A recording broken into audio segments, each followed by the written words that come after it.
Welcome to Manage to Engage, the podcast from clearandopen.com.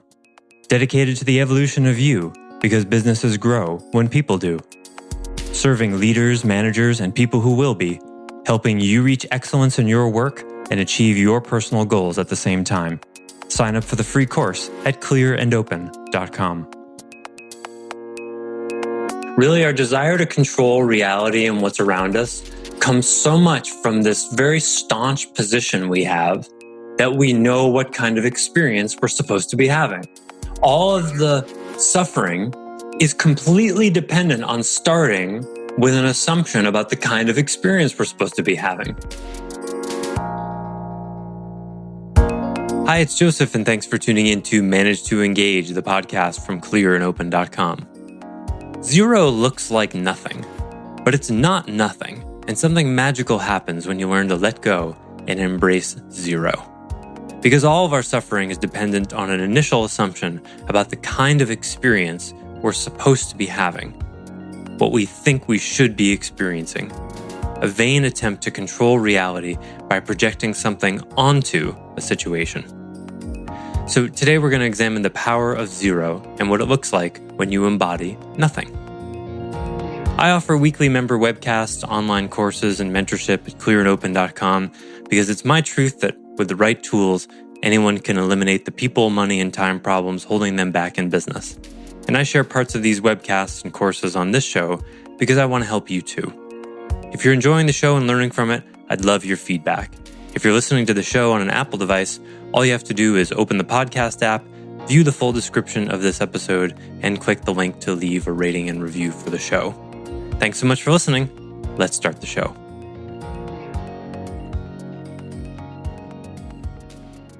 I think you asked a question, why do we X? And I forget what that X was, but I have a feeling that it could be one of two things. Either we care about them and want to help them, or we pretend that we do. Mm-hmm. And so there's a reason to then that might be their motivation to get involved or to do. Oh, sure. There's many reasons why you'd want to control someone's emotions, but and they might be from a psychological perspective. It might be interesting to look at what that is. But Kurt knows enough about how his ex is a lot like his mother to know that that, right? that it's not worth the effort. Well, it's just like at a certain point, there's the reductionistic, okay, well, she's like my mother in this way. And whenever my mother got upset, she made it like it was my responsibility to help her. And so I married a woman. It's like you do all that. Okay, fine. And those are great sort of scaffoldings and frameworks to understand what's going on. But at a certain point, you know enough, and it's just time to unhook. Yes. Okay. That's the danger of the psychological realm, is it's so tempting with its insights and its understanding that it can become yet another book and yet another seminar and yet another whatever. At a certain point, it's just like, you know enough. And I guess it depends on what you want the outcome of the interaction to be. Certainly.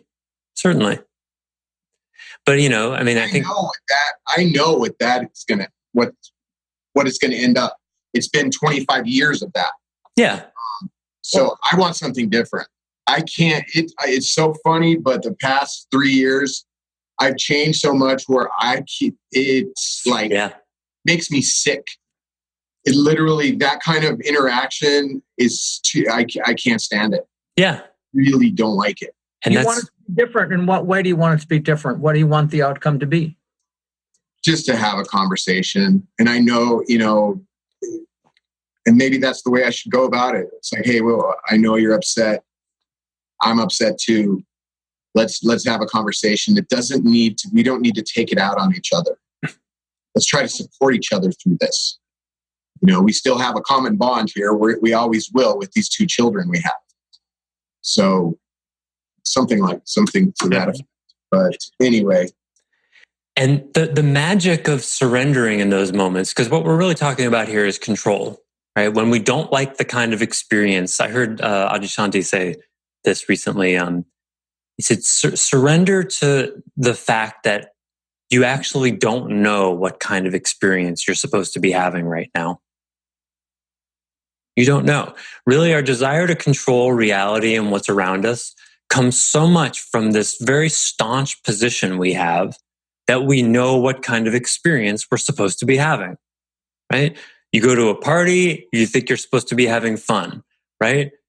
You go to work, you think you're supposed to be having work mindset, maybe hard work, focus, concentration, right? We have these preconceived notions, right? You go out on a first date and you expect to be having a good time. And then when it goes south, you're angry and upset that it didn't work out, right? All of the suffering that happens is completely dependent on starting with an assumption about the kind of experience we're supposed to be having. Right? So when your soon-to-be ex-wife is wrapped around the axle and excessively upset in your perspective, from your perspective, that's only problematic because you have a priori assumption, a presupposition of how she's supposed to be reacting so that you can have the kind of experience that you think you're supposed to be having. You see? You have to have that. If you were completely in the moment and we're coming from a place of every moment like, wow, I wonder what my experience will be like next. I have no idea, right? When you unwrap a popsicle, right? You're expecting a sugary sweet goodness and a nice experience, right? And if it turns out it's rancid or all the sugar's somehow been drained out, you'd be all disappointed, right? But if you were really related to it, it's I wonder what this is going to taste like. I've had 500 before, but I don't know what this one will taste like. If you were really coming from that place, then sure, you might not like the taste of the popsicle, but you wouldn't get all upset about the fact that you don't like the taste of the popsicle, right? There would just be there'd be pain, but not suffering over the pain, you see? You'd be like, oh, I really, look, I know you're upset, but could you try to relax a little bit? And then if that didn't work, you'd just be like, okay, I guess this is the flavor of my experience right now. I'm dealing with my crazy ex-wife. That's what's happening. I tried to do something. It didn't work. I guess this is what's happening now. I guess I'm in 2 hours of traffic. I guess I'm waiting an hour and a half for the dentist. I guess. You can try to influence it, but when the experience happens and then you go to fight with it, this isn't the kind of experience I should be having. That person shouldn't have cut me off. My ex-wife shouldn't be this upset. I shouldn't have this disease. Well, now you're arguing with God. But how come I can do that? I can do that in my business. I can do that with my child who we think she's going to be okay. But the past few months, it's been, touch or go. But I can be okay with what comes next. Uh-huh. I can be okay with the traffic and the road rage and not engage. Just kind of do my thing and listen to my podcast or whatever. I can do all those things. And I didn't used to do those before. I know. So you've come a really long way. Do you want to know why you can do it in some instances and not in others? Would knowing the answer to that actually make a difference for you? Or would it just be a way of understanding and controlling your experience? You see, at a certain point, it doesn't matter. I mean, I could tell you, well, Kurt, right? Here's the tape from the back of my mind. Well, Kurt, of course, intimate relationships are where we're most triggered because of how it harkens back to our family of origin issues, and she's a stand-in for your mother and yada, yada, yada. But you know what? None of that matters. All that matters is the next time you're there, you just go, wow, Jody, it sounds like you're having a tough time. Oh. That's it. And you practice that because understanding it's not going to really make much of a difference. You understand it well enough already. Just practice. Okay. It's just like falling off a bike and being like, Dad, help me understand how I fell off the bike. What did I do wrong? And he's just going to say, get back on the bike. Sometimes you fall off. Well, I'm not getting back on the bike until I know exactly what happened because then I'll be able to prevent it from happening again. Is there truth to that? Sure. It's like, well, when you tried to turn, you just forked your front wheel and then you went over the handlebars. That was kind of, if there was a really specific thing, it's helpful to understand. But after a certain point, it's going to be like, sorry, kid, you just got to keep going and you're going to fall down every once in a while. I suppose what would then we'd need to be not weary of, but I suppose open to is the fact that that unravels another thread in that there's a certain muscle memory to the way we argue, particularly in these relationships. You push this button, I push that button, and you can almost like chapter and verse it. Whereas now, when that person is saying something to you that's triggering you, they're looking for something also. Yeah.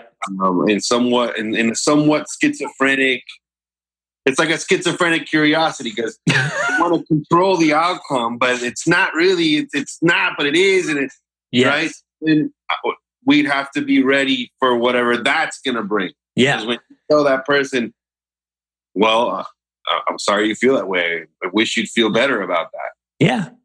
God knows what that's going to. Yeah, right. I love the expression "God knows." Exactly. Because it's a letting go of control. I had a moment about a month or two ago where I was at dinner with a woman who was talking about her difficulty with men and dating, not dating, and she'd said a bunch of things that basically was like a billboard for me, because I can just read these kinds of things. It was like a billboard that said, I need to be man-free for a long time and sort my issues out. It was like clear as day, right? And so I started to go down that road of like suggesting that and like, well, maybe this aloneness thing is something to look at. And she resisted. She pushed back. And I could feel in me the killer instinct that was just like, I know what's true. You've given me all the signs. And I'm going to make a case now and show you how you're resisting and how you're wrong. And I felt that in me. And I'm so glad I did, because I looked around and saw I was at dinner with a friend. And I said, instead, I paused for a pretty long time and I said, sounds like you have a plan for what to do with men and how to go forward with the guy she was dating. And it was a little bit of an awkward moment where she was sort of surprised that I said that. And then we started talking about something else. But let me tell you, the fire inside me of like, how could you let that go? Where's your commitment to truth? That she's just going to cause suffering in herself and other people while she can, and all that was there. And I just was like, yeah, but it's beyond my control. I said something. I went down that road a little bit and it wasn't good. It wasn't going anywhere. Within 7 days, she calls me up and says, you know what? I've been thinking a lot about this. And I've decided to go on a no-man diet for 3 months. And I'm seeing a therapist twice a week, and I'm doing all these things, and I'm going to really get to the bottom of my difficulty with aloneness. Exactly the outcome that part of me wanted, precipitated by something or someone else. And that's the magic of what happens when you learn how to let go. That's the zero. That's the power of the zero. It looks like nothing, but it's not nothing. It has power, but you have to trust it. Sounds like a teaching from somebody I know. Who's that? You. Yeah.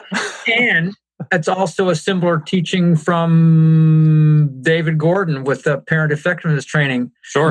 Instead of solving your child's problems, help them understand what the problem is and trust that they'll figure something out on their own. Yes. Not sometimes always work, but yeah.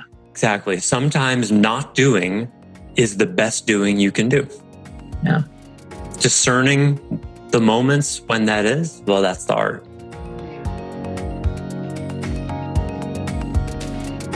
Thanks for listening to Manage to Engage, the Clear and Open podcast.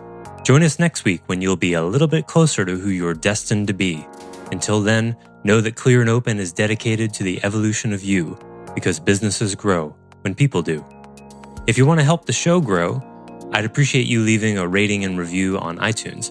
All you have to do is open the Apple Podcasts app, view the full description of the episode, and click the link to leave a rating and review. Or you can go to clearandopen.com/review and it will bring you to the right place. If you're looking for more support on your journey, head over to clearandopen.com for even more tools, articles, and free resources. Thanks so much for listening. Bye for now.